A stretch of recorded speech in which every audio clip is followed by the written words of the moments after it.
Baik, Assalamualaikum warahmatullahi wabarakatuh. Perkenalkan, nama saya Sabili Lahirdo dengan NPM 231561118. Jadi di sini saya akan menjelaskan atau mempresentasikan tentang hasil praktikum dari jaringan komputer pertemuan pertama pada hari Jumat kemarin, yaitu tentang basic switch and device configuration. Jadi di sini kita belajar tentang perangkat keras yang bernama switch dan juga bagaimana cara mengkonfigurasinya.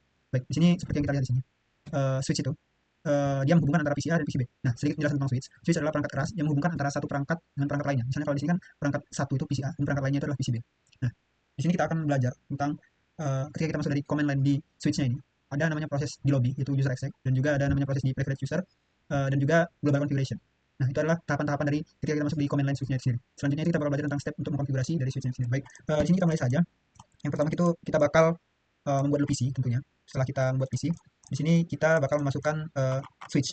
Nah, di sini switch, and then switch. Oke, and then kita bakal menyambungkan kabel. Nah, di sini kan pertama addressing table. Jadi kita ini IP address yang bakal kita masukin ke PC, PCA dan PCB, PC2 dan PC3. Nah, oke, yang pertama setup the network topology. Nah, jadi kita bakal setup networknya dulu atau jaringannya dulu.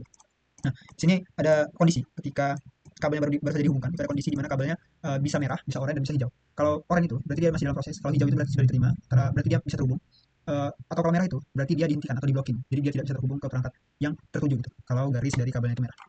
For on the device, okay, connect the two switch, okay, connect visually. Nah, sini kalau kita baca select use the following IP address, enter the IP address for PCA. Nah, jadi kita ditugaskan untuk memasukkan IP address ke PCA, yaitu IP-nya 192.168.110 dengan subnet mask yaitu 255.255.255.0. Baik, sini sudah kita masukin. Jadi and subnet mask as listed in the IP address table. You can leave the default. Nah, kamu bisa meninggalkan default gateway blank at this time because there is no router. Nah, jadi kita bisa meninggalkan atau tidak mengisi dari default gateway-nya itu karena di sini tidak ada pendekatan untuk routernya. Nah, jadi kalau kita ada routernya, baru kita isi default gateway dari router tersebut. Nah, karena di sini kita tidak memakai router karena topologinya sederhana saja, jadi kita tidak memerlukan default gateway-nya itu sendiri.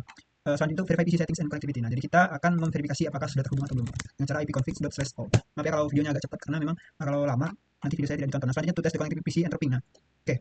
Jadi di sini selanjutnya kita bakal masukin PCB config 168.1.11 dan oke, di sini kita coba ya.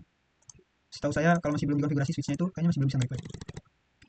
Di sini disuruh ping untuk PCB 192.168.1.11. Bisa? Oh, bisa reply. Nah, di sini ketika walaupun kita belum konfigurasikan, bisa dilihat antara PCA dan PCB itu sudah bisa terhubung gitu. The ping should be successful if not troubleshoot as necessary. Nah, jadi ketika tidak ada troubleshoot atau masalah, mulai dari pengkabelan ataupun konfigurasi ataupun hal-hal yang mengganggu seperti jammer atau jamming, dia bakal tetap bisa merespon dari PCA ke PCB gitu. Oke, maaf, jamming itu beda konteks. Jamming itu untuk mengganggu gelombang jaringan gitu. Ini beda konteks dengan kalau ini kan dikirimnya datanya melalui kabel ya. If your student did not get a reply PCB, it may be necessary to disable the PC firewall to ping. Nah, jadi di sini dijelaskan juga, if your student, ketika kamu itu tidak bisa nge-reply ke PCB, itu disebabkan karena ada hal yang tidak penting, ada hal yang penting, yaitu firewall, yaitu PC dari firewall kamu itu masih hidup. Nah, ini kondisinya misal ketika kita menghubungkan PC1 dan PC2. Nah, ketika PC1 ini firewall-nya tidak aktif dan PC2 ini firewall-nya aktif, mungkin saja PC2 ini bisa mengirimkan data ke PC1. Karena PC1 ini firewall-nya tadi tidak aktif. Nah, ketika PC1 mengirimkan data ke PC2, karena firewall dari PC2 ini aktif, jadi dia tidak bisa mengirimkan ataupun ditolak. Jadi seharusnya muncul error. Nah, kemudian ada instruction if the first ICMP packet times out, this will be a result of the PC resolving the destination address. This will be not occur if you repeat the ping as the address is no catch. Nah, jadi problem-problem yang seperti itu untuk menyelesaikan hal-hal yang tadi gitu. Dengan cara begini. Selanjutnya itu ada step configure and verify basic switch setting. Nah, di sini baru kita akan mengkonfigurasi dari switchnya sendiri, dimulai dari PC1 tentunya ya. Baik, kita langsung saja di sini. Nah, yang pertama, console in switch, enter the global configuration mode. Establish the console connection to the switch from PCI using Teraterm. You can access all switch commands in the privilege access mode. The privilege access command includes those commands containing user exec mode. Oke, jadi di sini kan kita baru masuk ke dalam user exec nih. User exec ini artinya kita hanya bisa melakukan komen, yaitu kalau di sini cuman show SSH telnet terminal trace out, disable exit logout. Nah, ini cuman perintah-perintah seperti ini yang bisa kita lakukan karena kita belum masuk ke privilege access atau akses penuh ke dalam switchnya sendiri. Nah, untuk masuk ke dalam privilege access, kita itu harus melakukan komen yang namanya enable. Nah, privilege access itu sendiri ditandai dengan ketika komen kita berubah menjadi switch pagar gitu. Nah, the prompt change from switch lebih dari to switch pagar, which indicates the privilege access mode. Nah, benar ya. Setelah itu use the configuration terminal to comment to enter configuration mode. Nah, jadi perintah lain sendiri kita diberi perintah atau ditugaskan untuk masuk ke konfigurasi terminal atau terminal global terminal. Nah, ketika kita sudah masuk, itu the prompt change to reflect global configuration. Maksudnya prompt-nya itu bakal berubah menjadi switch tanda kurung config. Nah, selanjutnya give the switch a name according to the addressing table. Oke, jadi di sini kita bakal memberikan nama hostname untuk switchnya sendiri. Baik, di sini kita akan melakukan from hostname namanya, itu tag-nya, yaitu S1. Di sini namanya adalah S1. Nah, di sini kan berubah dari switch menjadi S1 gitu. Selanjutnya prevent unvented DNS looks up. Nah, DNS itu seperti yang kita ketahui, kalau saya tahu ya, domain network server. Kalau domain network server itu prevent the switch from attempting translating correctly entered comments as thought they were hostnames, disable the domain name system. Nah, domain name system, bukan domain network system, DNS lookup. Nah, jadi kalau dari penjelasan ini yang kita ketahui fungsi dari no IP domain lookup itu adalah menghindari typo-typo yang terjadi. Seperti yang dijelaskan, to prevent the switch from attempting to translate incorrectly entered comments as thought they were hostnames. Nah, walaupun itu tuh dia bakal nge-translate apakah comments ini ada atau enggak. Misal dia masukin IP-nya 192.168.1.1.1. Nah, sistem bakal membaca dulu. Ini nih IP ini ada atau enggak. Jadi dia ketika IP itu belum ada, dia bakal tidak menjalankan perintah itu. Jadi dia bakal muncul error gitu. Bukan malah tetap menjalankan perintah dan bakal memunculkan anomali-anomali atau harus kita debug lagi atau bugging-bugging yang kita nggak tahu. Selanjutnya enter local password is the privilege access password and this is the password console access. Oke, sini kita akan menjelaskan sesuai dengan ini aja. Promnya, yang pertama itu enable secret class. Mungkin saya akan menjalankan prom terlebih dahulu. Line con 0. Line con salah. Line console 0. Line con 0. Baik, selanjutnya itu password Cisco. Setelah itu login dan exit. Oke, di sini kita bakal jelaskan. Yang pertama itu enable secret class, yaitu fungsinya adalah ketika kita baru pertama kali masuk ke command line dari switch itu sendiri, yaitu masuk ke dalam lobby atau user exec, itu kita bakal dimintai sebuah password gitu. Sebuah password ini ya, misal kita exit. Nah, di sini kita bakal masukin password. Nah, passwordnya itu sendiri adalah class. Class itu sendiri untuk memverifikasi bukan, maksudnya enable secret class itu adalah untuk masuk ke mode privilege exec. Nah, kemudian password Cisco itu untuk masuk ke dalam user exec. Jadi ini user exec, ini untuk masuk ke user exec, ini untuk masuk ke privilege class. Oke. Di sini misal kalau kita enable, nah dia dimintain password kan, passwordnya adalah class. Nah begitu ya. Saya harap dari teman-teman paham apa yang saya jelaskan, walaupun saya agak terburu-buru karena memang tergantung dari waktunya juga. Saya takutnya lama juga. Nah, selanjutnya itu adalah configure and enable the SPI according to the addressing table. Oke.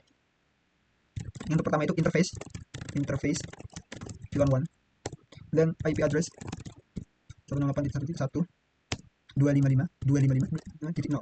Nah, ini maksudnya adalah menentukan IP atau membuat IP dari switch-nya. Di sini kita lihat 192.168.1.1. Nah, kalau nanti di switch kedua itu titik 1.2. Nah, selanjutnya enter a logging MOTD banner to word about the unauthorized access. Nah, a logging banner known as the message of the day. MOTD banner should be configured to run. Oke. Jadi di sini kita akan memasukkan banner MOTD, yaitu fungsinya kalau dijelaskan dari sini, ketika kita masuk ke dalam CLI atau pertama kali masuk, dia bakal munculin banner ini, banner yang sudah kita masukkan di sini. Nah, sepertinya dari sini nih, kopinya dia minta.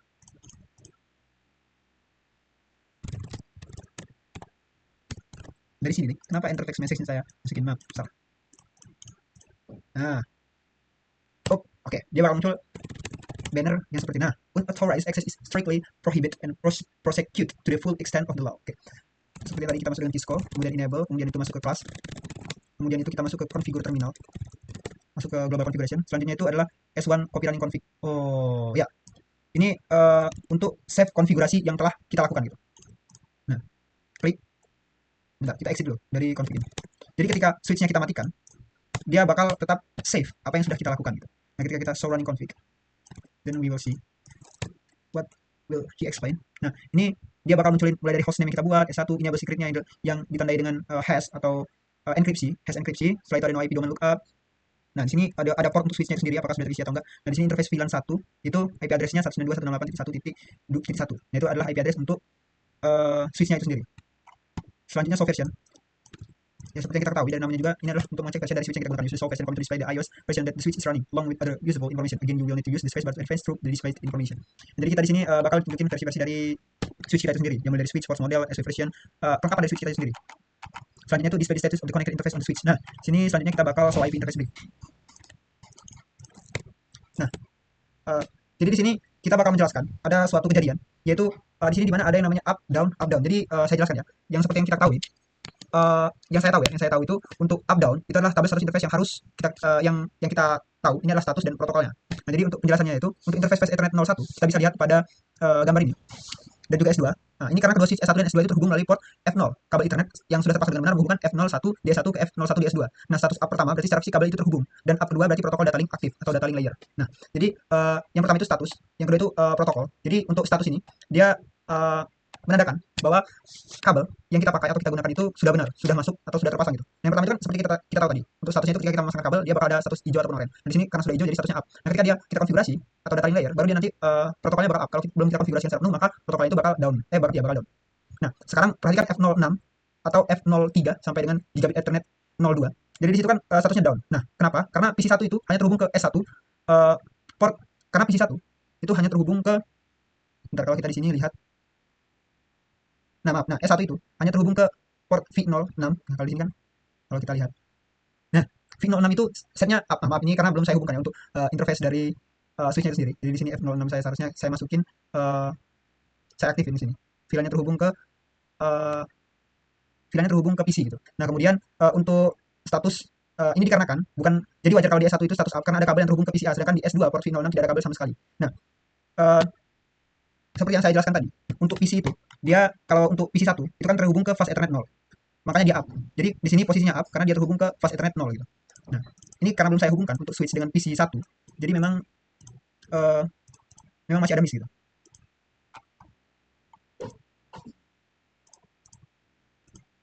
Baik. Selanjutnya itu kita akan konfigurasikan switch yang kedua. Jadi semoga kakaknya juga tidak bosan untuk menonton video saya ini, mungkin berdurasinya sekitar 20 menit satu video. 20 menit.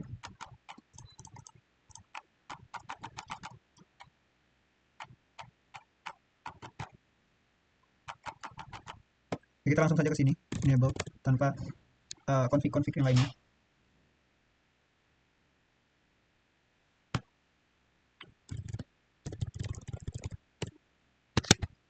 Sini kita bakal masuk ke interface VLAN 1 dan IP address 192.168.1.2.255.255.255.0.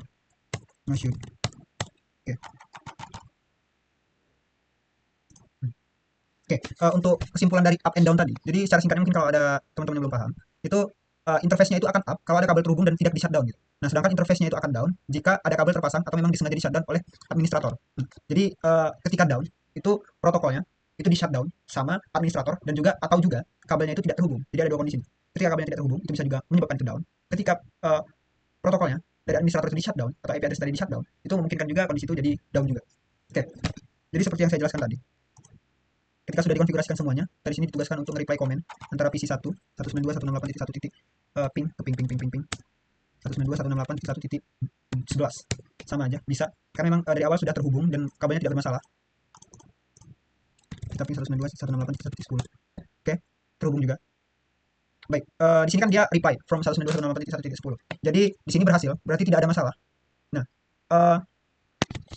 kalau saya jelaskan, berarti di sini posisinya kabel yang sudah kita gunakan itu sudah terpasang dengan baik dan topologinya itu sudah disusun dengan baik dan juga untuk yang saya jelaskan tadi dia konfigurasinya itu atau IP yang sudah dibuat itu tidak di shutdown oleh administrator. Nah, di sini ada kemungkinan untuk pingnya itu gagal. Jadi apa saja sih kemungkinan untuk pingnya itu gagal? Dia bakal muncul request timeout. Nah, kalau request timeout itu bisa aja disebabkan oleh beberapa masalah. Yang pertama itu IP address-nya salah, yaitu IP address yang kita masukkan atau subnet masknya juga salah. Yang seharusnya 255.255.255.0 itu bisa aja salah bagi dia atau yang dia buat. Nah, yang kedua itu ada kabelnya yang tidak terhubung. Jadi kabel yang kita pasang itu bermasalah atau digigit tikus, robek. Nah, itu kan makanya bisa menyebabkan ada anomali-anomali atau bug yang menyebabkan itu tidak terhubung. Bukan bug sih sebenarnya, kayak ada proses error gitu. Nah, yang ketiga itu ada interface-nya itu di shutdown. Seperti yang saya jelaskan tadi, kalau interface-nya itu di shutdown, tidak dilakukan no shut atau malah shut, itu maka akan menyebabkan status ataupun protokol yang sudah ada di interface-nya itu akan mengalami down, bukan up. Nah, yang keempat itu ada firewall aktif. Yang bisa kita tangkap dari penjelasan kita tadi. Firewall aktif ini artinya ketika PC1 ketika ada kondisi PC1 dan PC2, ketika PC1 ini dihubungkan dengan kabel UTP atau kabel apalah untuk mengirimkan data gitu. Nah, ketika PC1 ini ingin mengirimkan data ke PC2, ketika PC2 ini mempunyai firewall dan PC1 ini tidak mempunyai firewall, maka PC1 ini tidak bisa memberikan data ke PC2. Tapi ketika PC2 ingin memberikan data ke PC1, karena firewall dari PC1 itu tidak aktif, maka PC2 itu bisa untuk mengirimkan data ke PC1. Nah, firewall itu sendiri, kalau teman-teman nggak tahu, firewall itu adalah suatu sistem keamanan yang dibuat secara otomatis, yang dibuat oleh Windows itu sendiri untuk keamanan dari device ataupun sistem operasi yang mereka sediakan.